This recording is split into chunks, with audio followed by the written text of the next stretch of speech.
What's up everyone, it's Max here from Muscle World, and anyway, so this video is by popular demand.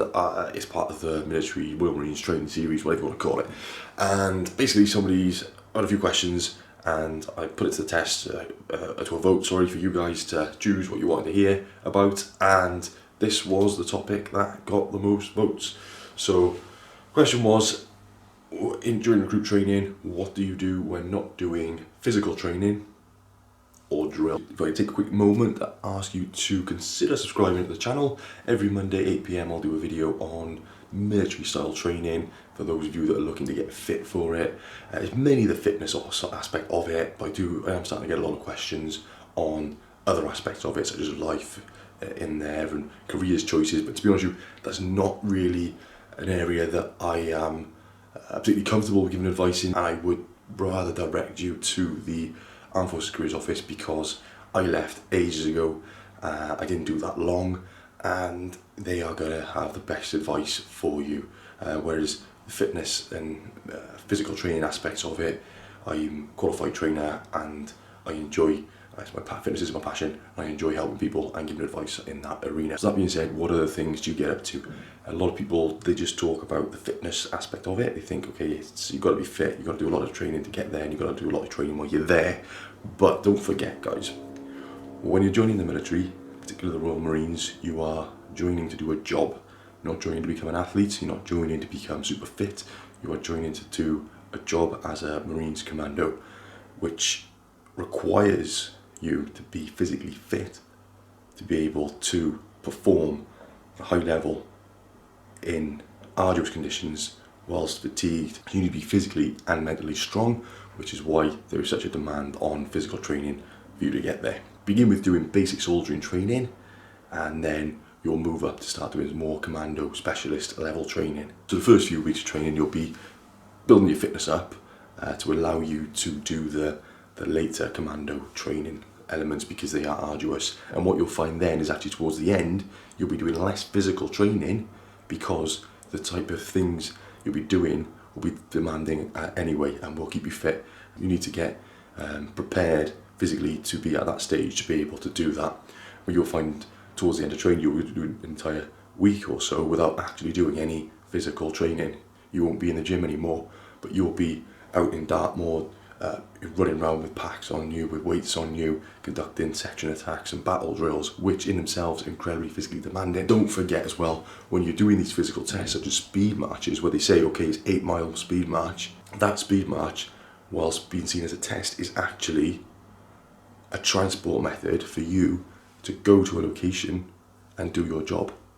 So by the end of that challenge, that test, you can't be piled on the floor going, oh, I'm completely blown out.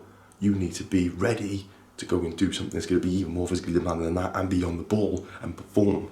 So sort of things you'll be learning then, other than drill and PT. You'll start off, you learn basics, how to look after yourself. So you were literally taught everything. You'll be taught how to clean your teeth. You'll be taught how to wash your genitals. You'll be taught how to iron. You'll be taught how to polish your boots. You'll be taught how to fold things, fold your clothes and make your bed. You'll be taught all these things.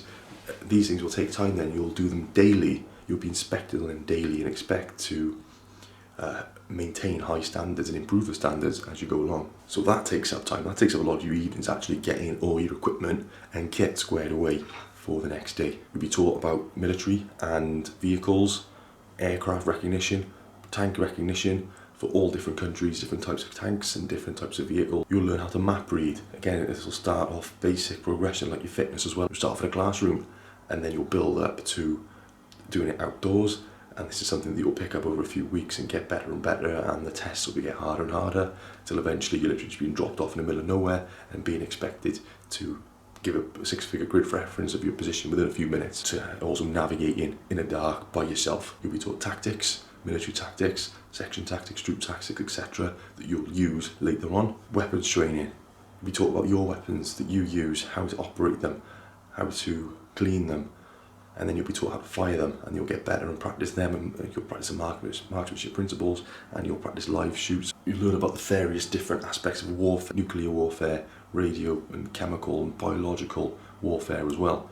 You'll even get gassed, so you can feel the effect. That is just literally the tip of the iceberg. There's a hell of a lot more that you'll learn. Technical skills that you'll learn, such as tying knots and having to operate harnesses. And again, you will have to do these eventually in the dark by yourself and be confident that you're going to do it correctly and safely to abseil down a cliff with kit. Suddenly then, I mean, I've just listed a handful of the things you'll have to do to become a commando, and what you'll find is, what you soon realise is, you've got to learn a hell of a lot.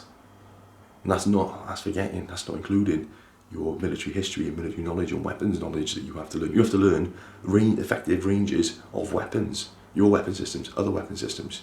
You're going to spend a lot of time doing personal administration, such as pulling boots, such as cleaning.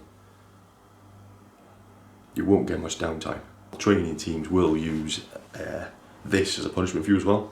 So it's not all about thrashings. They might not just thrash you, they might just ruin your evening by making you do extra parades, or even making you change accommodation around, swap accommodation around. So yeah, you're going to be very busy, and you will be doing a lot of drill, but that's probably one of the things you don't actually spend that much time doing. You spend a lot of time doing fitness, but it's probably only once or twice a day at best. And then eventually, as training moves on to become more physical in what you're actually doing, after you've learned the theory behind everything, and you start putting your skills into practice, then the fitness training you're doing kind of tapers down, because they've built you up to be able to do that style of soldiering, which is physically demanding. Because what you'll find is you'll be running with kit and weight on all sorts of different terrain, having to shout, having to talk on the radio, and what you'll find is that is actually very difficult to do, because when you're running you want to be breathing, but you can't breathe properly when you're shouting at the top of your voice at people over gunfire who are 20, 30 plus meters away. Anyway, hope this information helps you, and any questions, drop them below. See you soon.